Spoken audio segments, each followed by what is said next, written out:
एक असली सरकार जो आपके लिए अच्छा भला चाहती है, वो आपके पैसे, आपकी संपत्ति लेकर बड़े बड़े उद्योगपतियों को नहीं देती, वो आपकी संपत्ति वापस आपके जेब में डालती है।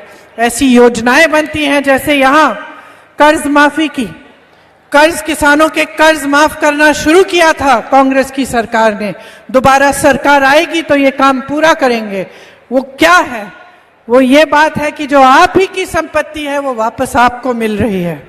इसी तरह से महिलाओं के लिए इन लोगों ने लाडली योजना निकाली। मैं पूछती हूं, ये योजना 2 महीने पहले क्यों आई? ये योजना 18 सालों से कहां थी? क्या 18 सालों से मेरी बहनें परेशान नहीं थी? क्या दिक्कतों का सामना नहीं कर रही थी? क्या संकट में नहीं थी कि चुनाव के 2 महीने पहले आप ये योजना निकाल रहे हैं?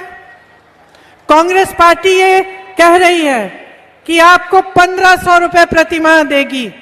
चुनाव के समय नहीं, जिस दिन सरकार बनेगी, जिस दिन पहली मंत्रिमंडल की मीटिंग होगी, उस दिन से शुरू होगा ये काम।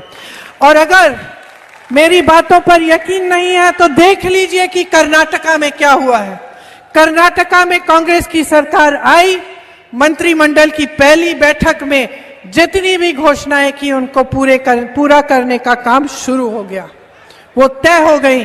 और आज कर्नाटका में महिलाओं को ये पैसे मिल रहे हैं। महिलाओं के लिए बस की यात्रा मुफ्त है।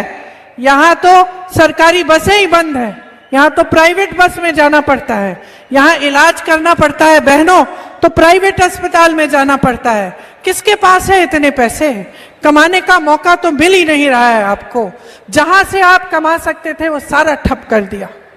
ये सरकार आपके लिए चली ही नहीं है। इस सरकार को ऐसे लोगों ने चलाया है जो आपसे खींचकर बड़े बड़े उद्योगपतियों को सींचने वाले लोग हैं। हर तरफ आपने घोटाले ही घोटाले देखे हैं। आपने परीक्षा दी भर्ती की, क्या हुआ? भर्ती की परीक्षा में भी घोटाले हुए। हम कह रहे हैं कि हमारी सरकार बनेगी तो आपको भर्ती की परीक्षाओं में 1 भी रुपया फीस नहीं देना पड़ेगा। मेरे परिवार और आपके बीच एक पुराना रिश्ता है।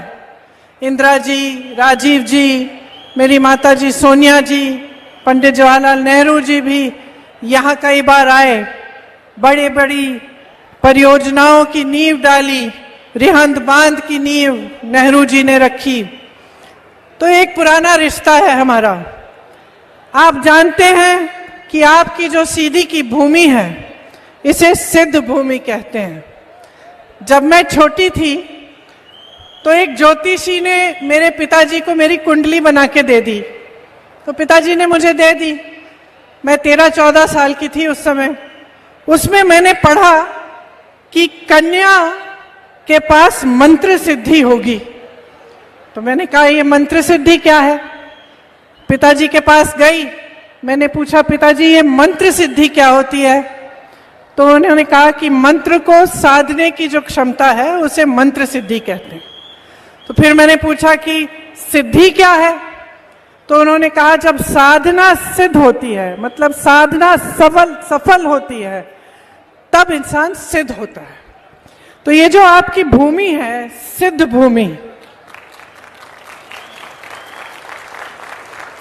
यहां आते हुए मेरे मन में ये पुरानी बातें आई।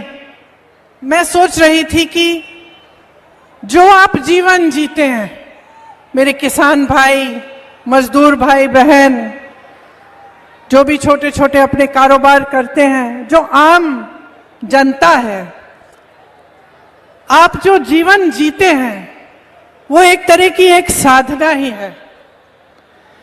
उस साधना, जब आप खेती में जाते हैं, मेहनत करते हैं, दिन रात खून पसीने से मेहनत करते हैं, मजदूरी करते हैं, कुछ आप अपना छोटा बिजनेस शुरू करते हैं, एक तरह की ये साधना ही हुई।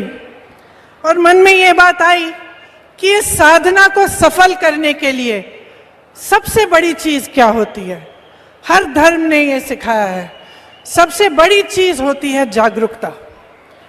जब तक अपने प्रति, अपने आसपास जो हो रहा है उसके प्रति आध्यात्मिक तौर पर जागरूकता नहीं होती, तब तक इंसान सिद्ध नहीं हो सकता, तब तक उसकी साधना सफल नहीं हो सकती।